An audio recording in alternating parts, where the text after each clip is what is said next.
Thank you, Mr. Chairman, and like so many others, thank you for your outstanding service and testimony this morning to both witnesses.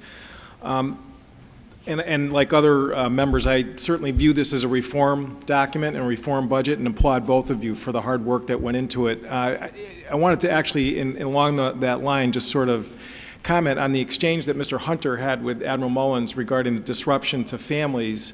I heard your answer basically to say that it's happening because we have had such a broken budget process where supplemental passages and late budgets have really kind of made it difficult for the services to plan adequately, so that trying to be conservative and prepare for the worst case scenario is partly our fault here in Washington, because we really have not followed regular order in passing budgets within a fiscal year that would allow that type of planning.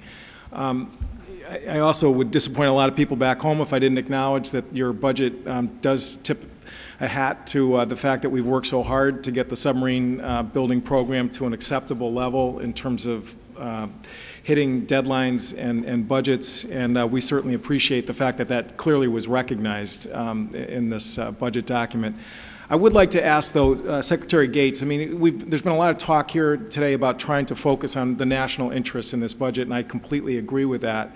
But certainly part of the national interest is the fact that we have an economy which is in probably the worst shape of our lifetimes, and we also have a workforce and an industrial base that's part of the national interest, and certainly your work on the MRAP was, I think, a classic example of that. We did not have an industrial base that was really ready to get to the theater, vehicles that save lives, despite the fact that you were pushing for it and budgets were being passed here in Washington. And the concern in Connecticut, very frankly, on the F-22 is that certainly the F-35 sort of vision at the end makes a lot of sense, and there's going to be work there for that plane.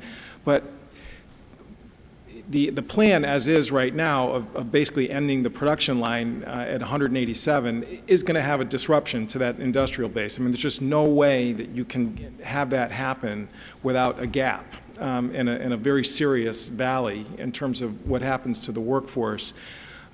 You described a zero-sum game that we're involved in here. I guess the question I have is there's clearly been interest in terms of our Middle East allies, Israel and others, in terms of acquiring the F-22. That's obviously not allowed by law right now, and I just wondered what your thoughts were in terms of that as an option right now, and whether or not we can sell modified versions of the F-22, at least to keep that base working.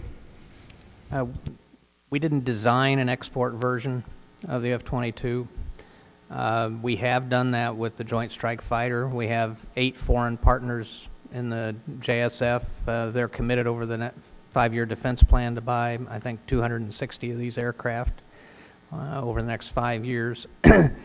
I mean, the reality is, I think that at least in the recommendations that I make to the President, what I have to consider first and foremost is what I think is in the best national security interest of the country. Larger issues are considered by the President and by the Congress, but I would say this, and I realize that it's not one for one, but right now in 2009 there are 24,000 people directly involved in the construction or in building the F-22. That'll go to 19,000 in 2010 and 13,000 in 2011. But at this moment in 2009, there are 38,000 people working on the Joint Strike Fighter, 64,000 in 2010, and 82,000 in 2011.